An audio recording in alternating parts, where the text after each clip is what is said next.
My name is Robert, and I'm a hard-working single father who raised my son, Dexter, with all the love and care I could muster. Dexter was the center of my world, especially after his mother abandoned us when he was just a toddler. I worked tirelessly, holding down 2 jobs to keep our family afloat and provide everything Dexter needed. Times were tough, but I never once regretted the sacrifices I made for my son. Eventually, my hard work paid off. I received a significant promotion at one of my jobs, and financial stability became a reality. This allowed me to quit my other job and save enough to purchase a house, a symbol of our success and a place we could call home. I felt indescribable joy at finally being able to spoil my son, and spoil him I did. Since it was always the two of us, Dexter and I shared a very special bond. Our bond was unbreakable, and I cherished every moment with him. As the years went by, Dexter grew up to be just as successful as I had hoped. I vividly remember the day he got married. My heart swelled with pride and joy as I witnessed his union. For a few years, life was pure bliss. My bond with Dexter grew stronger every day. We were more than just father and son, we were best friends. We shared laughter, tears, and countless memorable moments. I loved him with all my heart, and I could see the same love reflected in his eyes. We supported each other through thick and thin, celebrating successes and comforting each other in times of hardship. Our relationship was a rock-solid foundation that gave us strength and made life feel complete. Dexter was my pride, my joy, and my reason for pushing through any challenges that came our way. Then one day, Dexter approached me with some information he had discovered. "Dad, I found out something important, and I wanted to talk to you about it." "What is it? You seem worried." "Well, I came across some information that says if we transfer the house into my name, you'll be eligible for full coverage health insurance. I know it's a big decision, but I really think it's worth considering for your well-being." "Oh, I see. You're concerned about my health, aren't you? That's thoughtful of you." "Of course, Dad. You've always been there for me, and I want to make sure you're taken care of too. This way we can have peace of mind knowing that if anything happens to your health, you'll be covered." "Thank you, Dex. It means a lot to me that you're looking out for my best interests. Let me take some time to think it over, okay? It's a big decision to transfer the house, and I want to make sure I fully understand the implications." "Absolutely. Take your time. I just want you to know that I'll support whatever decision you make. Your well-being is what matters most to me. How about we revisit this topic in a few days? Once I've had a chance to gather more information and consider all the options, we'll make the decision that's best for both of us."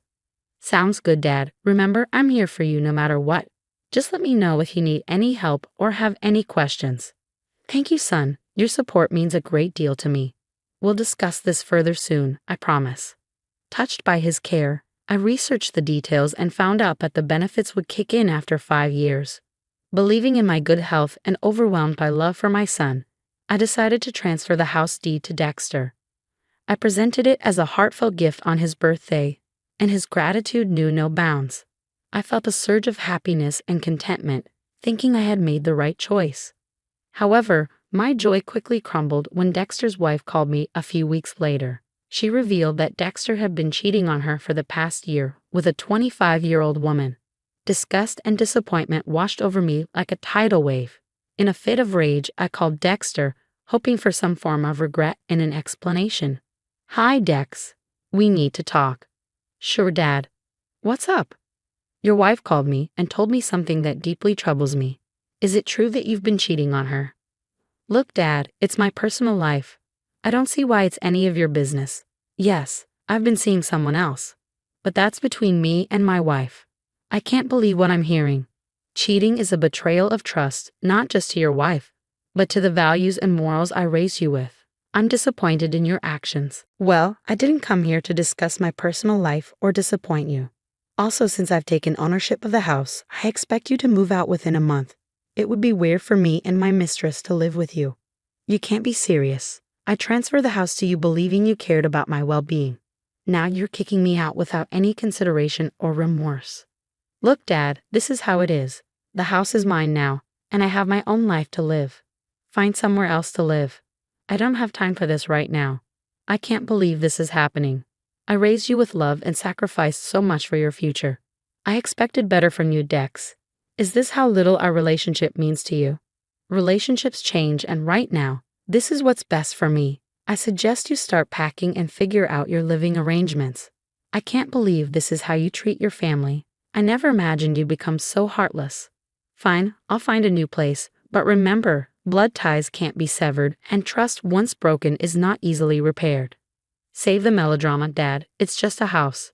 You'll find somewhere else to live, I'm sure. Goodbye.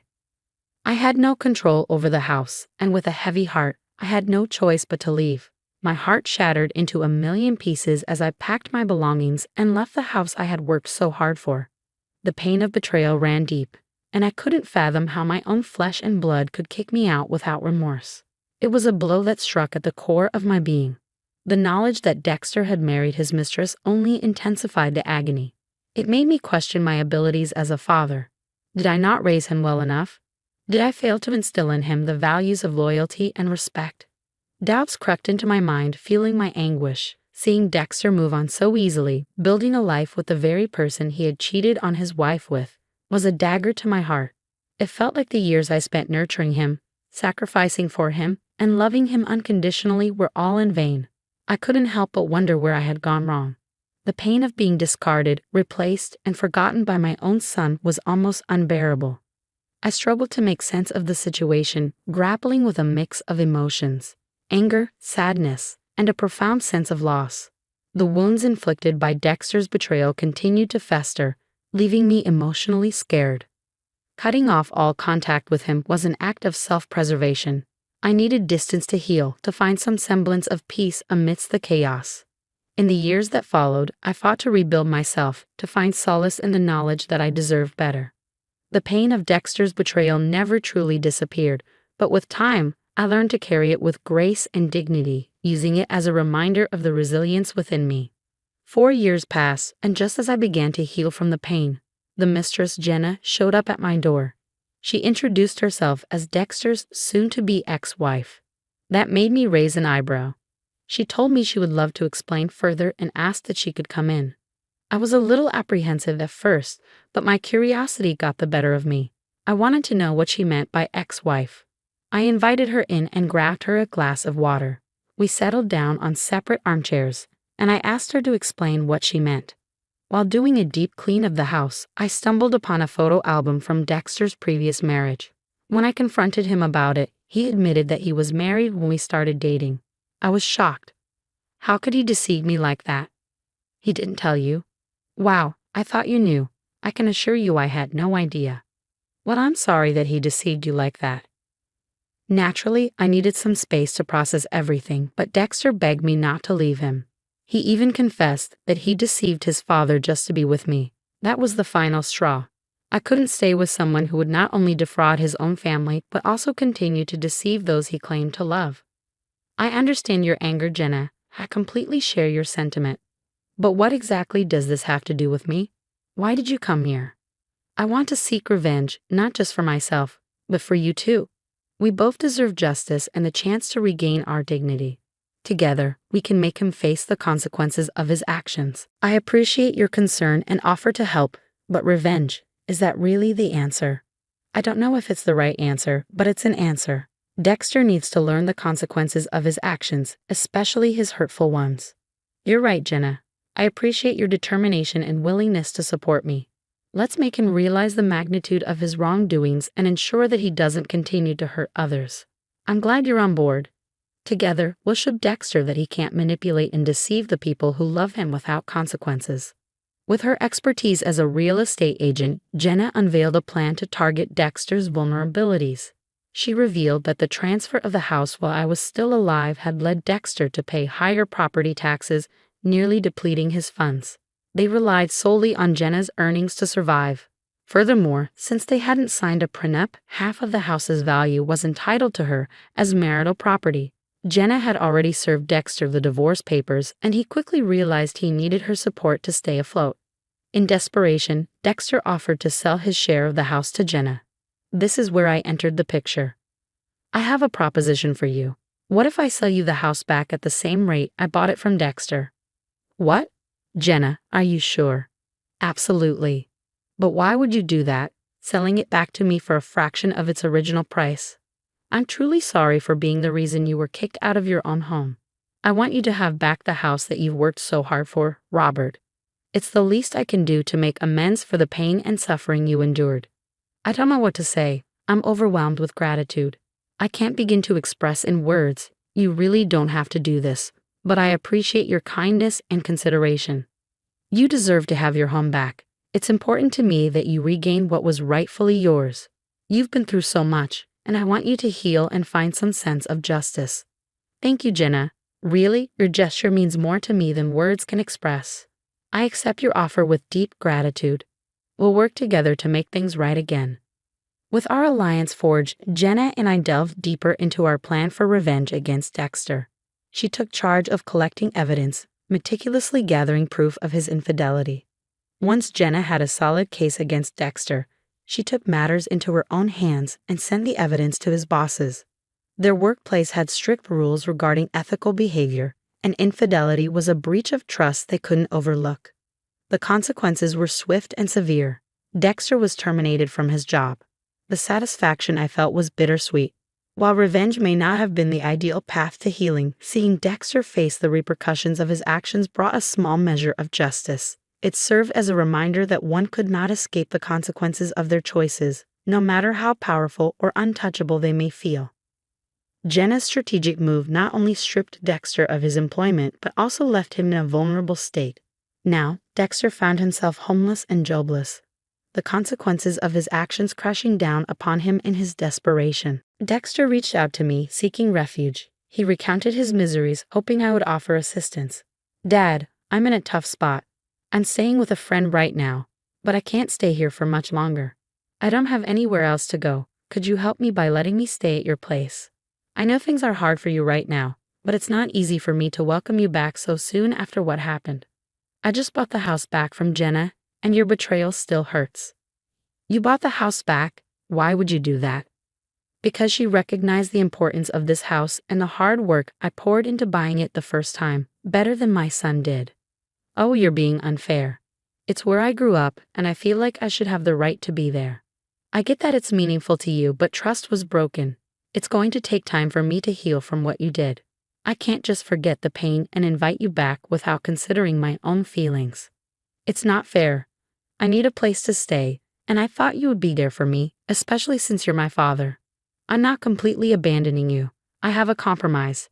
You can come back, but you'll have to pay rent and stay for a limited time. That's the best I can do right now, given the situation." "Fine, if that's my only option, but I didn't think you would actually treat me like this. I'm glad you understand how I felt." Throughout Dexter's 4 months stayed in the house I had once called home, I remained detached and aloof, intentionally keeping my distance. Gone were the days of warm conversations and shared laughter. It was a deliberate choice on my part, a reflection of the deep disappointment and hurt that Dexter had inflicted upon me. When Dexter finally mustered the courage to question my changed demeanor, I didn't hold back. "Dad, why are you treating me differently? What happened between us?" "You can't honestly ask me that question, Dex. With everything that you did, I can't be close to someone who betrayed their partner not once but twice, and who used and betrayed me in the process too. It hurt me deeply and shook me to my core. But Dad, I made some stupid mistakes. Can you forgive me? You got your house back. I'm back. Everything's fine." Mistakes. These were more than just mistakes. I made so many sacrifices for you, working tirelessly to give you a better life, yet you chose to ignore my struggles and betray the values I taught you. Things aren't fine, Dex. If I recall correctly, relationships change, right? You told me that when you kicked me out of the house. I gave you so much love, and you're right. Relationships change. This is a change you have to deal with. I never meant to hurt you, Dad. I'm sorry for what I've done. Sorry isn't enough. You turned your back on me, ignoring the loyalty and respect I hold dear. It's not easy for me to forgive or forget. I understand, Dad. I hope you know that I genuinely regret my actions. It will take time to rebuild trust and heal the wounds. I hope you understand that. The disappointment hung heavy in the air as I spoke, my voice laced with a mixture of hurt and frustration. I made it clear that I couldn't continue to support or embrace someone who had shown such disregard for the love and care I had poured into him. The wounds were still fresh, and forgiveness seemed like a distant possibility. With a heavy heart, I watched as Dexter absorbed my words, the weight of his actions sinking in. The pain in his eyes mirrored my own, but it was a pain that he had brought upon himself. At that moment, I realized that sometimes tough love is necessary to uphold one's own principles and protect oneself from further harm. Our encounter marked a turning point in our relationship, a painful but necessary step towards healing. I couldn't help but hope that Dexter would learn from his mistakes and come to understand the depth of the hurt he had caused. Only time would tell if redemption was within his grasp. But for now, I needed to focus on my own healing and finding a way to move forward without the burden of betrayal weighing me down. And so the story comes to its fitting end. Dexter, once a prince in his own kingdom, found himself stripped of everything he held dear. He lost his wife, or should I say, wives, his house, and his family. Dexter lived out his 4-month tenure in my house, facing the consequences of his actions and the weight of his betrayal. As he departed, I made it clear that I had no intention of rekindling the father-son relationship we once had.